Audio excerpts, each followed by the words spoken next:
Bonjour, c'est Jean-Marie Marcos sur Radio Axe pour Le Bonheur en question. Une émission dans laquelle, chaque semaine, je réponds aux questions des auditeurs. Des questions sur le bonheur que vous m'avez posées sur le site de Radio Axe ou sur les réseaux sociaux suivront un conte de sagesse et un titre de ma playlist Bonheur.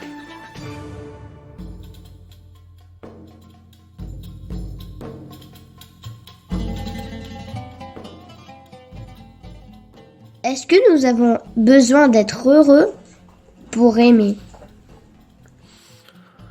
Quelle jolie question que tu me poses, Diego, et qui t'est vraiment venue toute seule. Eh bien, écoute, je ne peux pas te répondre d'une façon très claire. Je ne peux pas te dire oui ou non, parce qu'en fait, ce sont en fait les deux. En fait, on a besoin d'être heureux pour aimer, oui. Pourquoi ? Parce que ça aide beaucoup. Être heureux, ça veut dire que tous nos besoins sont satisfaits. Ça veut dire que nous sommes joyeux aussi. Ça veut dire que nous sommes heureux parce que nous avons confiance en nous et dans les autres. Nous sommes heureux parce que nous avons une bonne estime de nous-mêmes et une bonne estime des autres aussi. Parce que on se respecte soi-même, parce qu'on respecte les autres. Et nous sommes heureux aussi parce qu'on possède l'amour de soi et naturellement aussi l'amour des autres.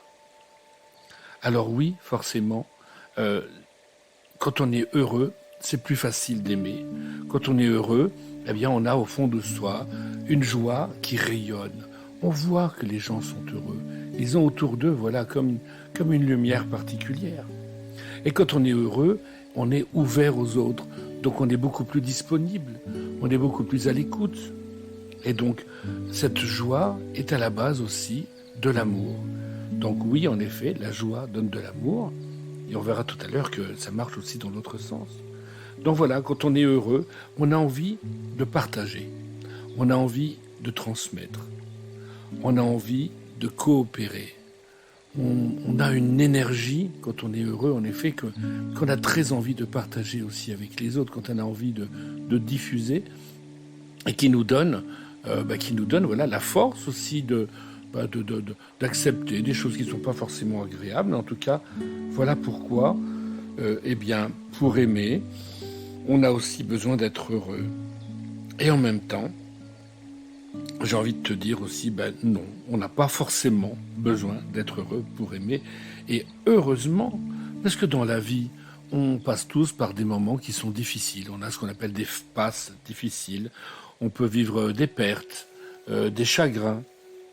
Et à ce moment-là, ça veut dire qu'on n'est pas très heureux. Est-ce qu'à ce moment-là, on serait incapable d'aimer ? Non, on est tout à fait capable d'aimer. À certains moments, on peut prendre conscience de tout ce qui nous manquerait pour être heureux. À certains moments, voilà, on est obligé de puiser, voilà, dans ses ressources, dans ses joies peut-être du passé. Ces moments sont importants quand on n'est pas heureux, pour clarifier ce qui se passe en nous et pour se dire, voilà, comment rester malgré tout positif, comment rester malgré tout optimiste, comment trouver de l'espoir. Donc, même si on n'est pas heureux, on peut quand même aimer, parce que tout simplement, aimer aussi nous rend heureux. On peut simplement aimer la vie sans aimer forcément quelqu'un, une personne ou un animal ou une région. On peut aimer la vie, on peut aimer sans objet de cet amour inconditionnel qui fait aussi partie de nous. Et aimer nous rend heureux parce que aimer nous pousse à porter attention à l'autre. Parce que aimer nous évite d'être trop centré sur soi-même, trop centré sur ses propres problèmes. Aimer nous permet justement, même si on n'est pas heureux, eh bien de pouvoir relativiser, c'est-à-dire se rendre compte que finalement, malgré tout, on n'est pas si malheureux que ça. Et puis, aimer nous rend heureux parce qu'il permet de nous recharger nos batteries. Aimer nous permet de recharger notre batterie corps, bien sûr. On se sent bien dans notre corps quand on aime les autres. Notre batterie cœur, surtout, puisqu'on a besoin d'aimer, c'est quelque chose qui est vital pour nous. Et c'est existentiel aussi d'exister dans le regard et dans le bonheur des autres. Ça nous fait du bien à la tête quand on aime. Et ça fait briller notre étoile au-dessus de nous, notre dimension spirituelle qui nous connecte à quelque chose peut-être de plus grand, de plus vaste. Et enfin, aimer aussi nous rend heureux parce que les personnes généreuses vivent plus longtemps et en meilleure santé que les autres. Donc, être heureux, être généreux, être altruiste, eh bien, nous fait tout simplement du bien. Donc oui, on a besoin d'être heureux pour aimer et on n'a pas besoin d'être heureux pour aimer. Et parce que aimer aussi nous rend heureux.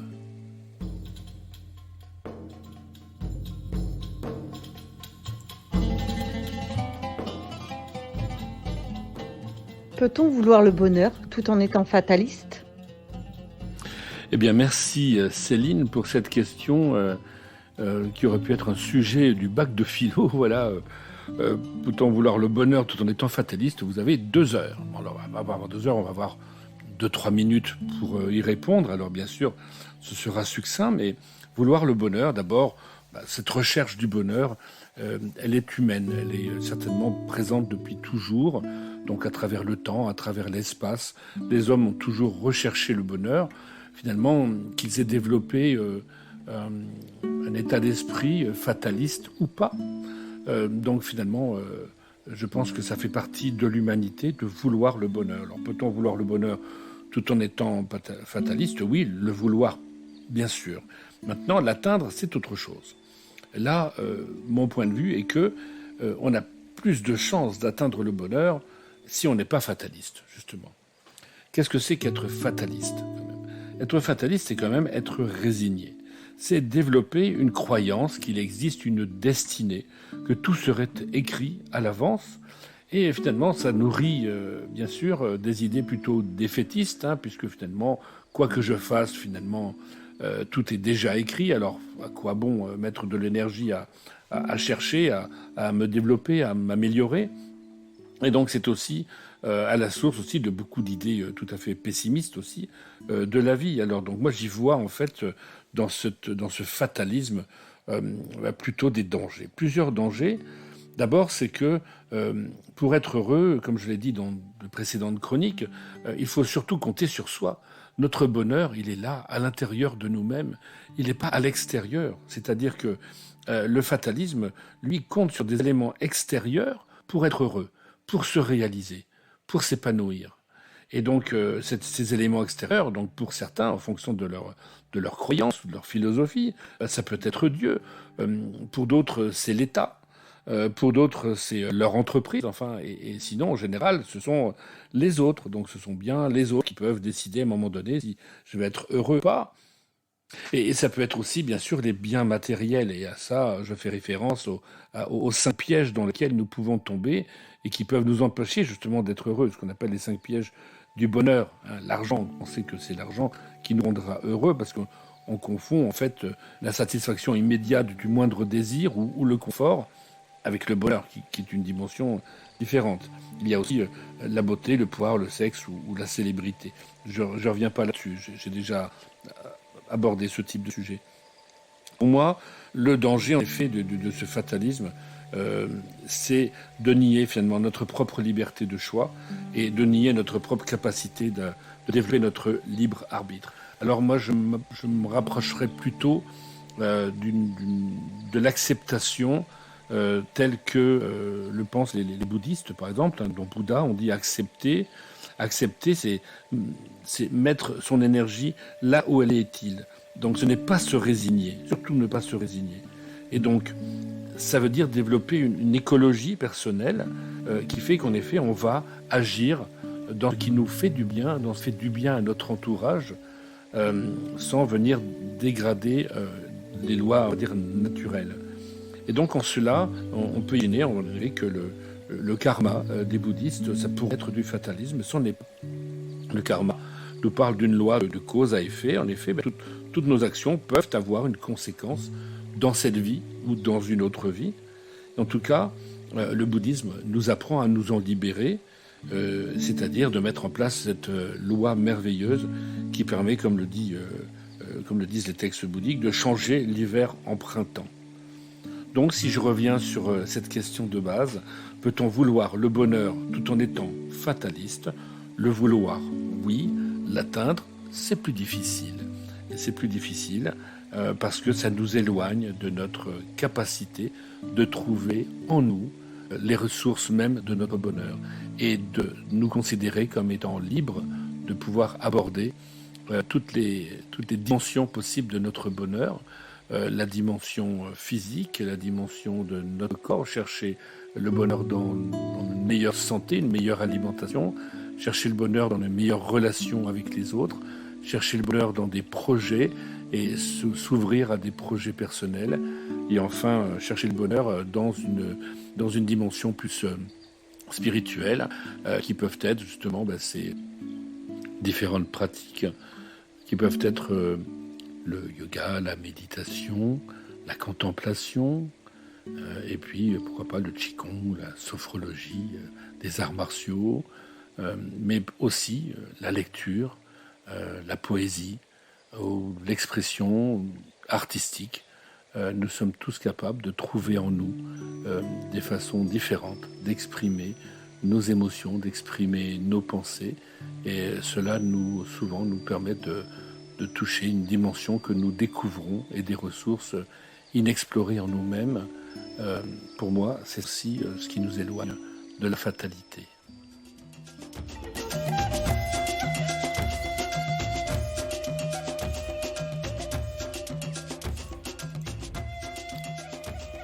Le conte de la semaine vous rappellera un petit conte de Nasreddin Hoxha que j'ai raconté dans une autre chronique, La soupe au clou. Mais cette fois-ci, c'est une autre version dans une légende russe, sibérienne, pour tout dire. La soupe aux cailloux. En plein cœur de la Sibérie, au nord de la très grande Russie, vivait une vieille babouchka qui connaissait le secret du bonheur. Depuis des années, cette babouchka allait de village en village pour dévoiler son secret à qui voulait bien l'entendre. Alors qu'elle traversait un village encore inconnu, elle frappa à toutes les portes afin de trouver un lit pour la nuit, mais personne ne lui ouvrit. « Ces gens restent chez eux, ils ne savent pas être heureux, » se dit-elle. « Voilà un endroit pour moi. » La babouchka commença par ramasser du petit bois pour allumer un feu. Puis elle alla remplir sa gamelle au puits et la posa dessus. Un petit garçon s'approcha d'elle. « Que faites-vous ?»« Je fais une soupe aux cailloux, » répondit-elle. « D'ailleurs, j'aurais besoin de 3 grosses pierres rondes. Sais-tu où en trouver ?» Le petit garçon fila chercher 3 belles pierres qu'il lui tendit. « Oh, ces pierres feront une excellente soupe, » dit-elle en les plongeant dans l'eau. « Dommage qu'on ne puisse pas en faire beaucoup dans cette gamelle. »« Ma mère a une grosse marmite, » dit le garçon. « Je vais la chercher. » Alors qu'il prenait la marmite, sa mère lui demanda ce qu'il faisait. « Il y a une babouchka sur la place du village. Elle fait une soupe aux cailloux. »« Une soupe aux cailloux ?» songea-t-elle. « J'aimerais bien voir ça. » La mère suivit son fils sur la place du village. Puis, intrigués par la scène, les villageois sortirent un à un de chez eux. « Évidemment, » précisa la babouchka. « La vraie soupe aux cailloux doit être assaisonnée avec du sel et du poivre, mais je n'en ai pas. »« Moi j'en ai, » dit un villageois, et il disparut avant de revenir avec du sel, du poivre et d'autres épices de la région. La babouchka goûta la soupe. « La dernière fois que j'ai eu des pierres de cette forme, j'y ajoutais quelques carottes, c'était délicieux. »« Des carottes ?» demanda une autre femme. « Je crois que j'en ai 1 ou 2 chez moi, je vais voir. » Et la femme revint avec un panier rempli de carottes, ainsi que 2 beaux choux qu'elle se pressa de jeter dans la marmite. « soupira la babouchka. « Quel dommage que je n'ai pas d'oignons, ce serait si bon. »« Oh oui, dit un fermier, je cours en chercher. » Et petit à petit, chacun apporta de quoi enrichir la soupe. Quand l'un avait à cœur de donner, le suivant donnait plus encore. Poireaux, tomates, saucisses, lard fumé. La soupe dégageait à présent une délicieuse odeur. Enfin, la babouchka déclara « La soupe est prête !» Tous se réunirent autour d'une grande table, apportant avec eux pain et boissons. Quel festin! Au village, on n'avait jamais vu ça. Après le repas, chants et danses se prolongèrent jusque tard dans la nuit. Le village avait retrouvé le bonheur et la joie, grâce à 3 cailloux et une vieille babouchka.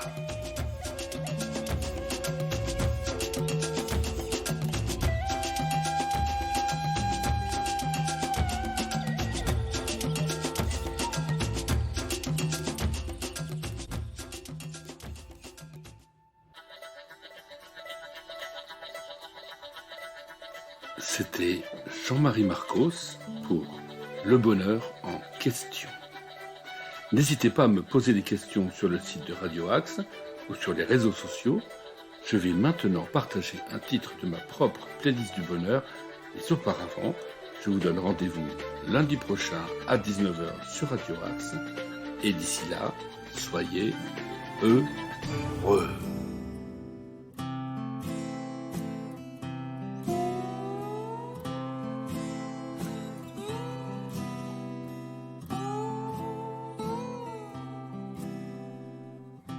Would this do to make it alright?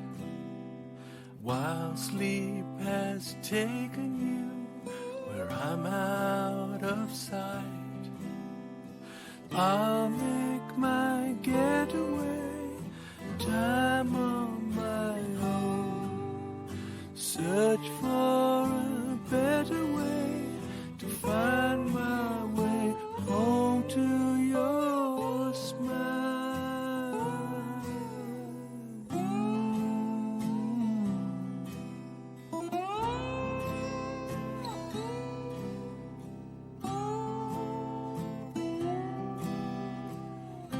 Wasting days and days on this fight, always down and up half the night, hopeless to reminisce through the dark hours.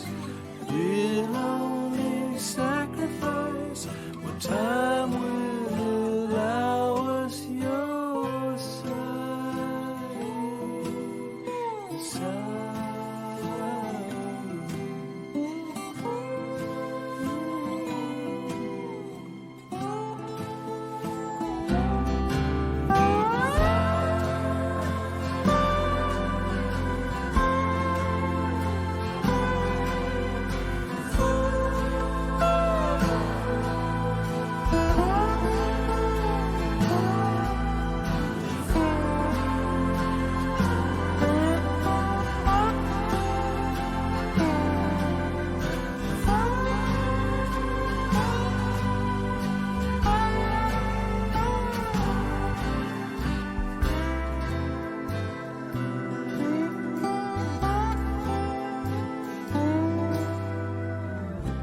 All alone, though you're right here.